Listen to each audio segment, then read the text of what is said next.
All right, yeah. Hi, everyone. Good afternoon, good morning, good evening, depending on where you are located. And I'm Varun Poladia. I'm from navan.ai. The company is navan.ai. And we are typically primarily an AI and generative AI solutions company headquartered in Singapore with operations and offices in India and and a few partners in several countries across the world. So that's about the company. But so e-commerce is one of the industries that we work in, and today I want to share some more about what you can do, how you can leverage generative AI if you're working in the e-commerce industry, right? And typically, so everyone's talking about generative AI, everyone's talking about AI, but then the problem is that we don't know where to use it and how exactly we can leverage that to reduce our workload or say increase our revenue, increase our profitability, and so on, right?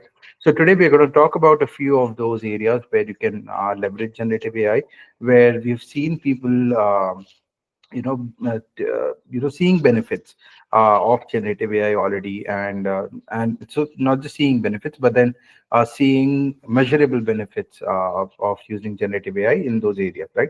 So we're going to talk about these a few of these areas and examples, applications where you can use generative AI and how you can go about it as well. And then we'll also be having a Q&A or a question and answer session. And then we'll also have, so along with the question and answer session, we'll also have a short networking session. So that was one of the items in the agenda.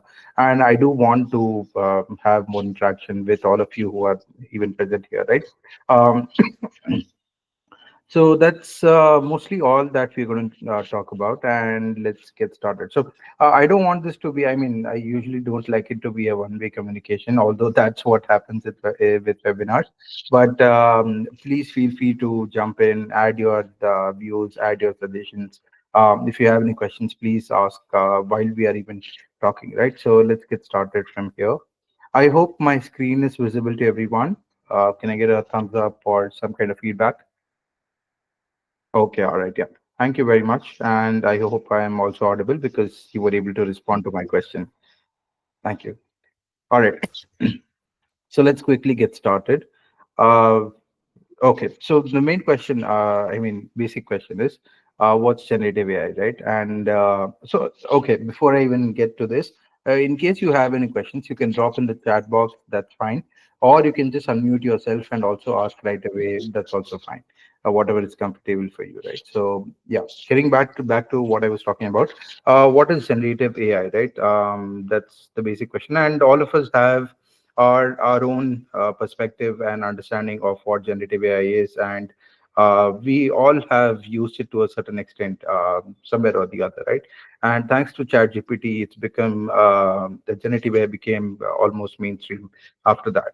So there are different ways in which we can use generative AI. But then, okay, coming back to the main question, what is generative AI? Typically, if I have to share my understanding of it in a very basic vocabulary, it would be that it's the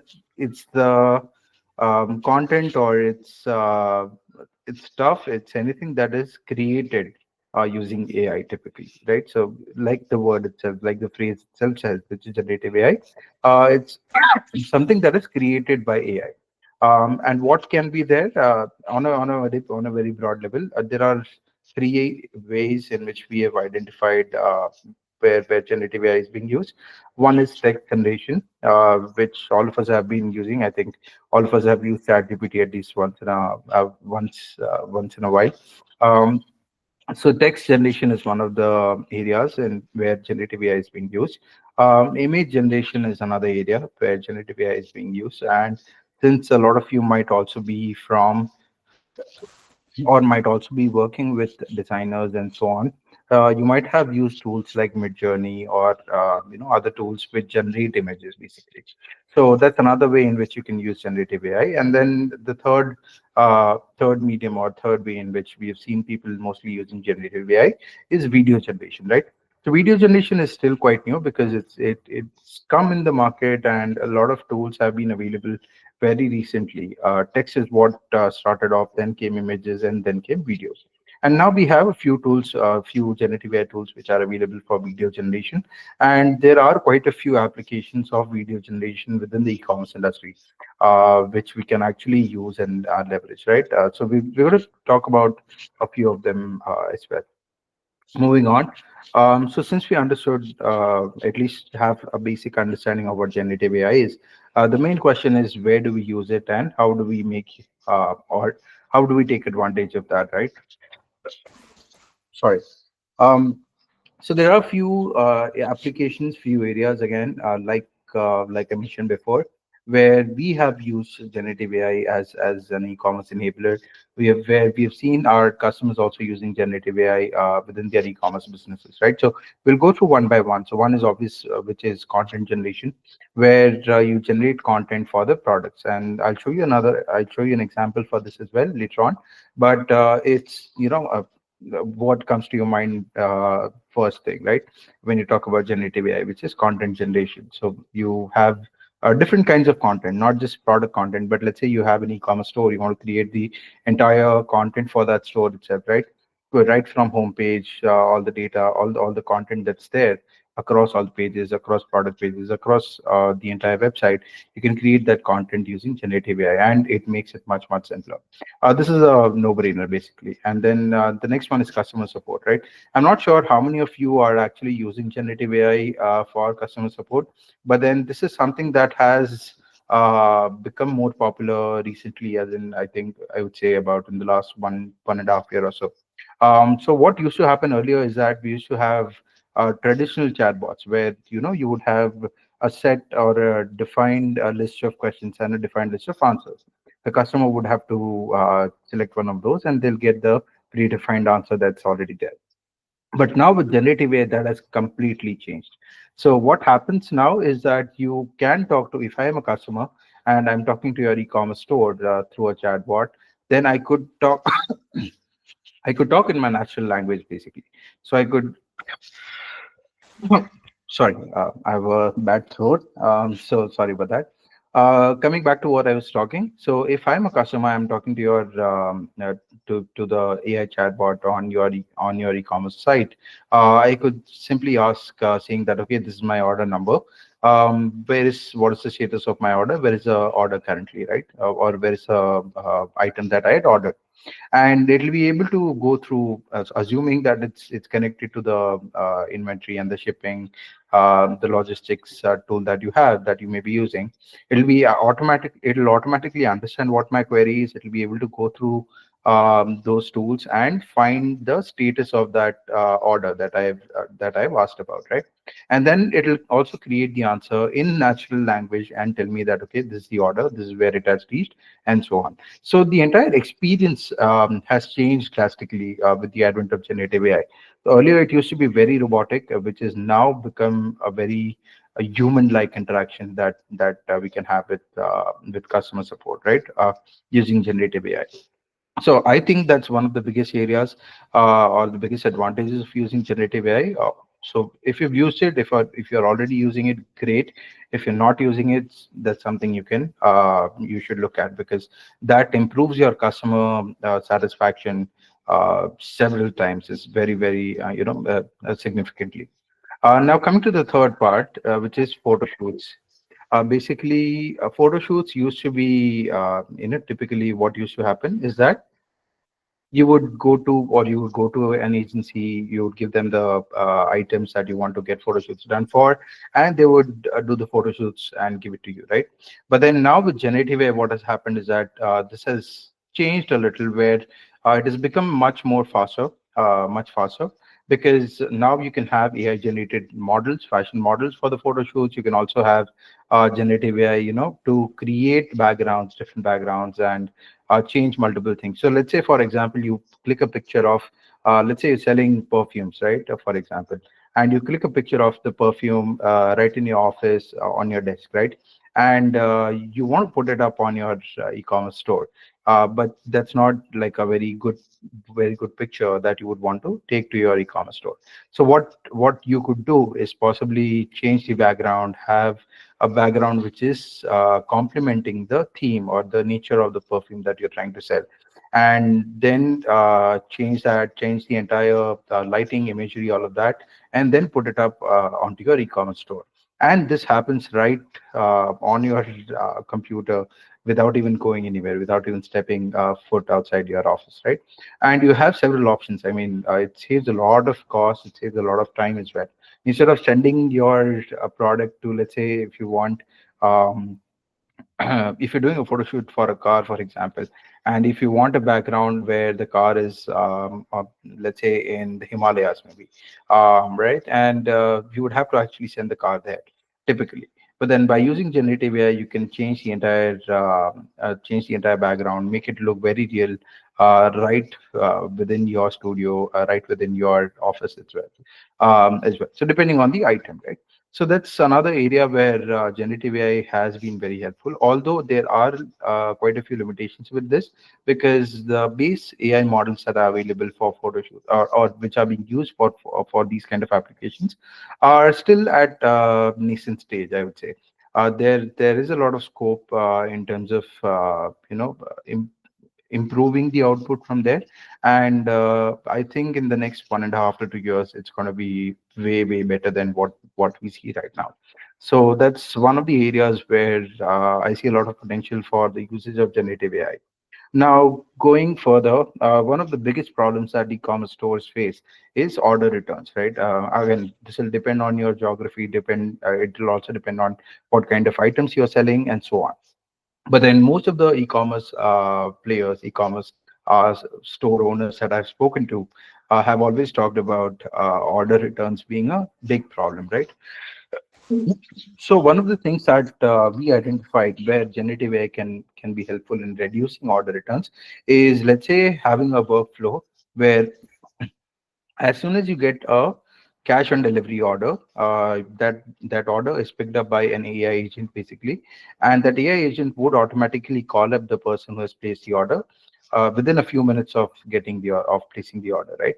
And then the AI agent would talk to the customer and get a confirmation saying that, okay, the customer would actually pay when they receive the order. Sorry. Or the AI agent could also persuade the customer to change the order from cash on delivery to a prepaid order. So that's one of the ways in which order returns can be reduced. And that's all automated, right? And it works 24/7. It works just like another human agent, but then you have the liberty to scale it up and make it work 24/7 without anyone being in the office at that time, actually. So that's one of the I think that's a great application.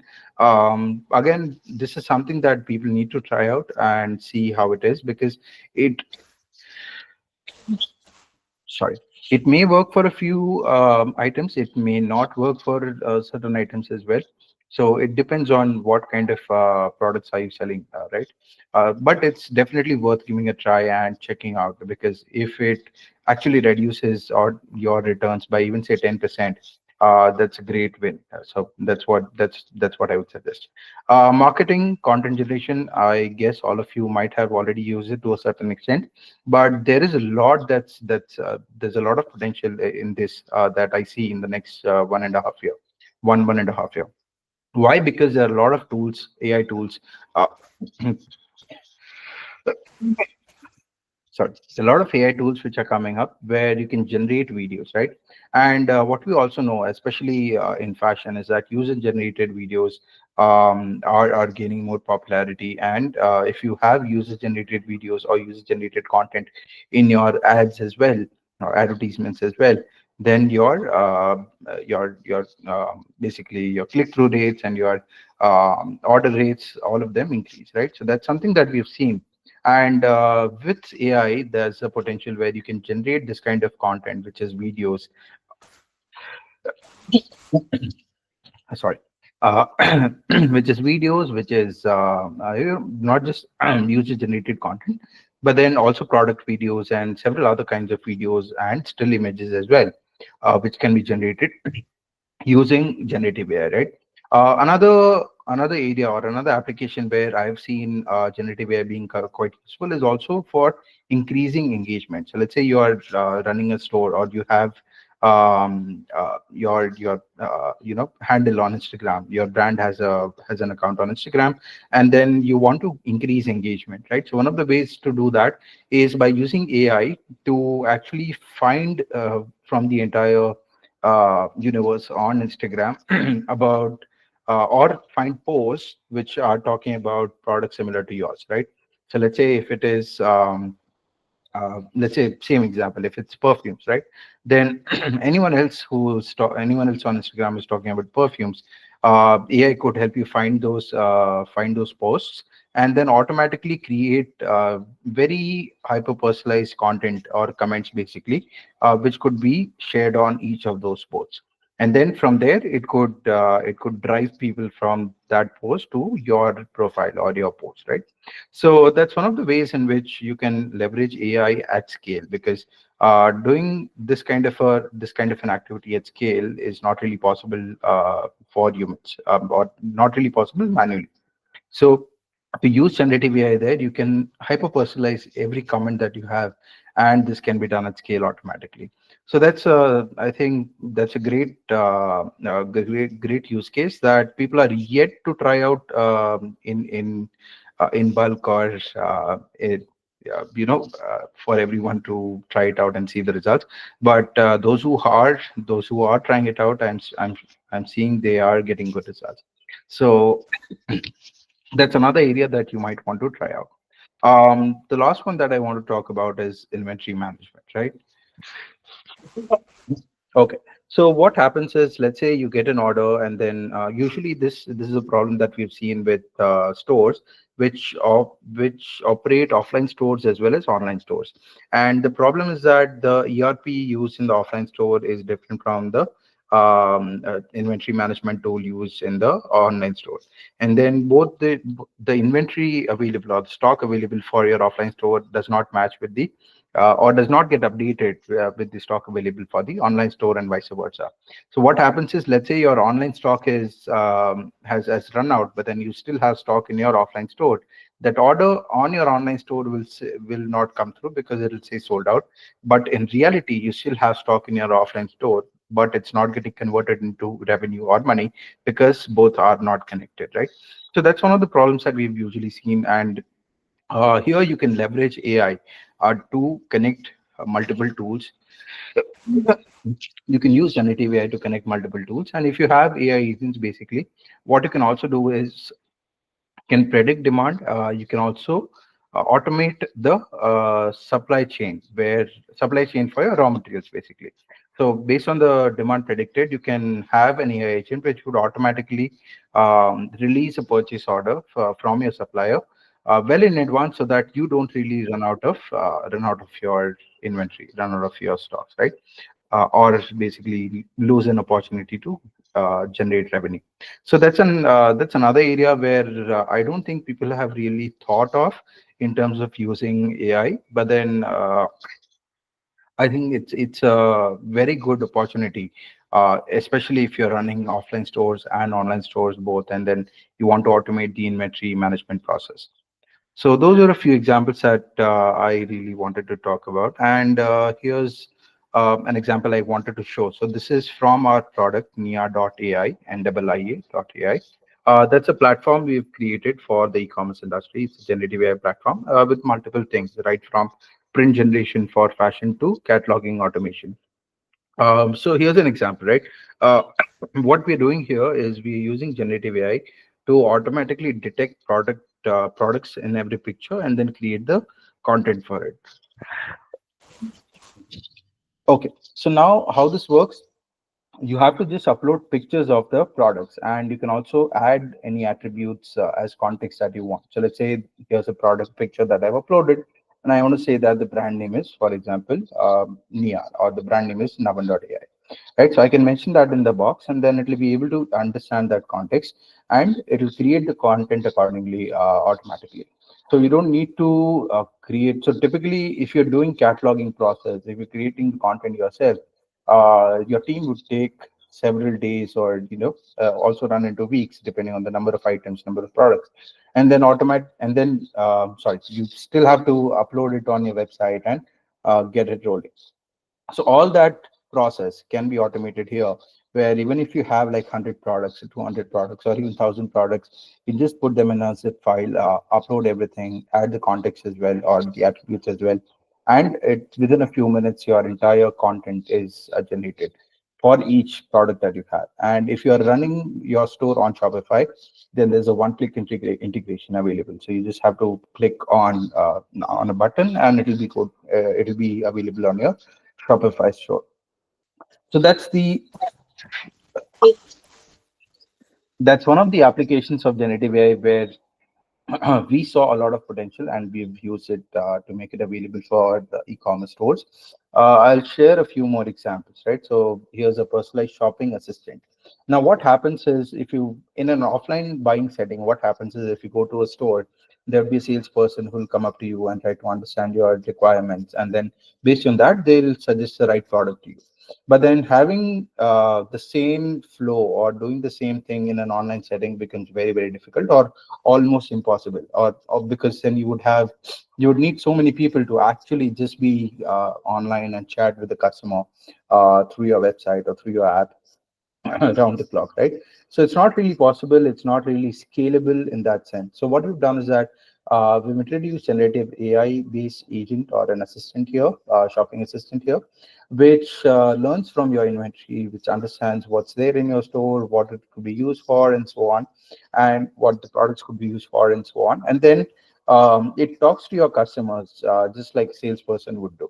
Right. So this is one area where we saw a lot of potential, and a necessity as well, because shopping behavior and requirements. A lot of times, what happens is that people do not shop because their questions are not answered, or people do not shop because they do not have someone to help them on what to buy, what not to buy, and so on. Right. So here in this example, what you can see is, we've asked a question. So this is connected to kids clothing store, and we've asked a question saying, please suggest some nice garments for a 2-year-old girl to wear for a birthday party. So based on this query, what I've asked, it's able to understand this query directly, and then it's able to go through the entire inventory that's available, and it's telling me that, okay, here are a few dresses that are available, and it gives the entire description of those dresses, and it tells me that this is okay, these options would be good to wear for this occasion, right? And then it also gives the links to those products. There could be multiple extensions to this as well, but typically this makes your sales process much faster, and your conversion rates will typically increase significantly. That's the whole purpose of having this AI assistant, the shopping assistant that we've created, right? So it provides personalized shopping assistance to every customer that you have at scale. So that's one of the other examples that I wanted to talk about. It can be integrated with multiple tools, could be your CRM, could be your inventory, your payment gateway, and so on. And it also supports sorry, it also supports more than 85 languages. So that's one of the examples. And yeah, another example is photo shoots. Also, so this is something that we offer as a service to certain customers, and there are several other agencies in the market also who might be offering this kind of a service. What happens is, we convert mannequin images into generative AI-based model wearing the same garment. So what you see on the left is an image of a garment draped on a mannequin. And on the right, what you see is the kid wearing the same garment with the same pose. But the difference is that the person, or the kid that you see, the beautiful girl that you see here, is generated using AI. So that person is not real. It's an AI generated model, basically. And this is one of the things. This is one of the areas where we saw a lot of potential. But this does have quite a few limitations, because not always your output is going to be perfect. So you'll still have to edit the output and then make it usable for your business, right? So it's this is something that we offer as a service because it's still a long way to go before it can be made self-serve for everyone. For the other tools, you can just go to Niia.ai, sorry, and get started, right? So this is another example that I wanted to talk about in terms of the applications of generative AI. Okay, case study. So this case study is related to photo shoot as an application, right? So we're working with Yashram Lifestyle brands, and one of the problems that they faced was that they cannot get, or it's difficult for them to get models for a specific category of clothes or garments, basically. And that's where they thought of leveraging generative AI, and then we use AI generated fashion models for those kind of for photo shoots of those kind of clothes, and then we got they use those for their e-commerce store, right? And here's the feedback that's available, where they're saying that it's great. So it's not self-serve, but then navan.ai provides a lot of support, and the output is great. So typically that's what we do. That's one of the case studies that I just wanted to share, and give an example of how e-commerce brands are actually using generative AI, while you may not know, or while you may still be thinking about what to do and what not to do, right? So this is one example live from the industry of how people are using generative AI. Okay, so in case you want to automate cataloging, you can scan this QR code, or you can go to Niia.ai and Ia.ai, and just have to upload pictures of your products, and then everything is automated. The content is generated automatically with one click. You can also push it to Shopify. All right. In case you need customizations or integrations, we're happy to help. Could be, or you just even if you just even need some consultation on how you can use generative AI, we'd be happy to offer a free consultation. So we can schedule a call and offer a free consultation as well. All right. Any questions so far? We can take up now, and I'll share these links in the chat. So most important is the feedback form. Please do fill that up. That makes it, yeah. I've shared these links in the chat, and going to the next part, which is something that we had on the agenda. Sorry, stuff. Yeah. So basically, the next part is networking, where let's do two things, right? So if anyone has any questions, please unmute yourself and ask away. And in case you do not have questions, please unmute yourself. At least introduce yourself, what you're doing, which brand are you from, and if you've used any generative AI tools or any applications before, please share that knowledge and experience with everyone else. So that's the part of networking that we wanted to take care. What we wanted to do at the end. Yeah. So please unmute yourself and ask away. Yes, Dheeraj. Hi, Varun. Hi. Thank you so much for the presentation. So just wanted to introduce myself. I have my B2B business. I mean, I have my own manufacturing in textile, and we cater to many of these corporate clients, right? So I'm actually looking at building a B2B website, which is where customers can actually look at my catalogs, look at all the products, and also communicate with us in real time. So because we have a lot of questions which come up. So quickly I'll just ask you that. So example, then we have people who will ask for, say, slim fit products. Some people may ask for like an oversized product. Some people may ask, like, because when we work for corporates, you'll have hundreds of bodies together, and sometimes they may want I mean, many times, 90% of the times, it is all customization.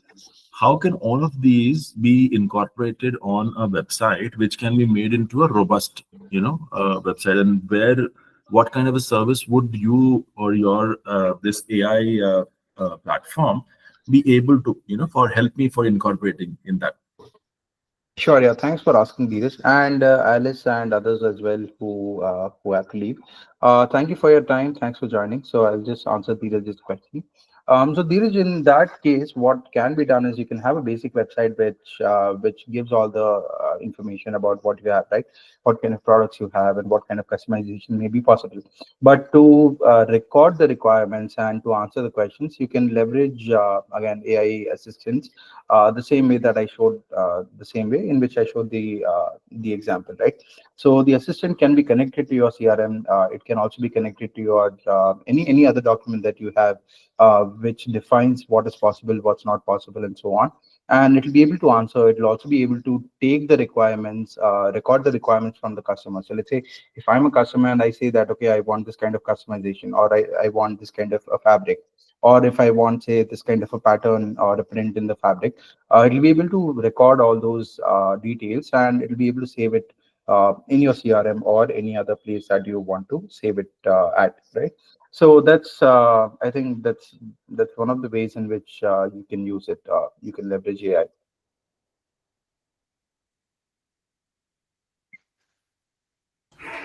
Great. Thank you, Varun. Thank you. Yeah. Dheeraj, we can connect later probably and discuss this a little more in detail as well. Yes, yes, I would definitely want to connect actually. So I'll just fill up the feedback form. Sure. Sure. I'll reach out to you after that then. Yeah. And we have one more hand raised, I think. Please ask away. Please unmute yourself.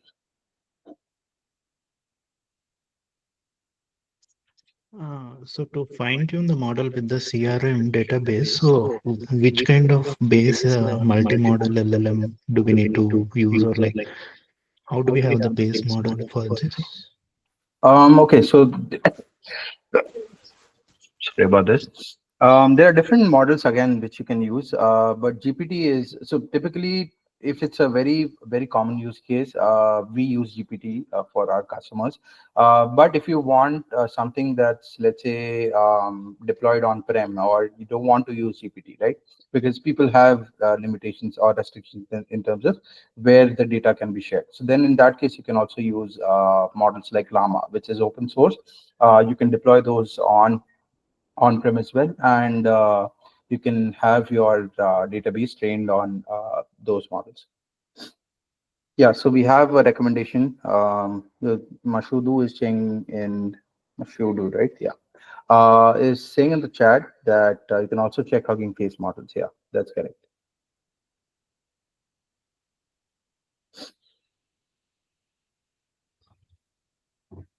Okay, yeah. So yeah, to give you a summary short version, we've used GPT, we've also used Llama, and we've seen both working out well for understanding from inventory, understanding what kind of inventory is available, and so on. Yeah, but actually, the reason I'm asking is the AI companies actually, before taking CRM and fine tuning it, they will have a layer above the general LLMs that they would have fine tuned, and that is the business value usually, right? So, will this base LLMs be effective? Like, I think this would be very generic and they might not be having understanding on garments or say e-commerce space in general, right? So maybe as a customer base, I could be like in the initial stage, and maybe I cannot train an LLM to be effective, right? Yeah, so that's correct. I may not have 100% information on this because I'm not really from the technical side. But from what I've understood, there are embeddings that we use to fine tune the models or to provide context to the models and make them usable for certain use cases. So that's one of the ways in which you can fine tune or make the models available for your use case.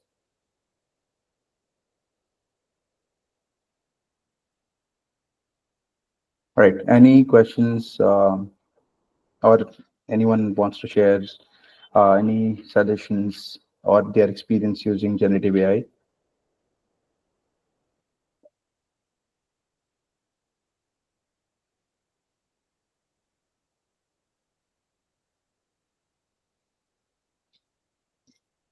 Do you have this as a sub? I mean, I've already filled up the feedback form. Just want to understand, is this a subscription model that you have, or how does it work?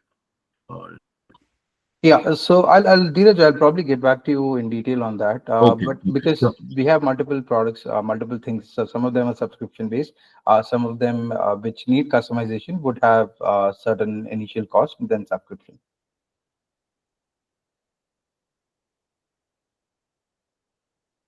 All right. So if we don't, sorry, if you don't have any other questions,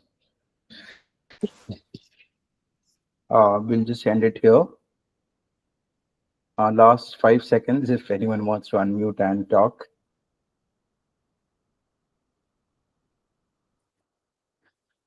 AWS has actually something called Neptune where we can train it, right? Like using graph models.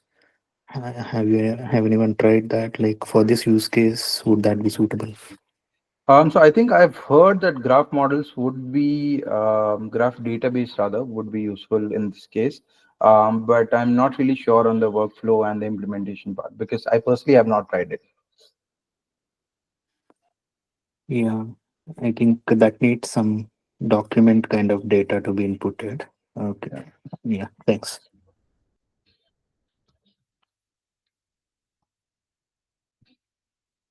All right then. So I'll just stop the recording and we'll end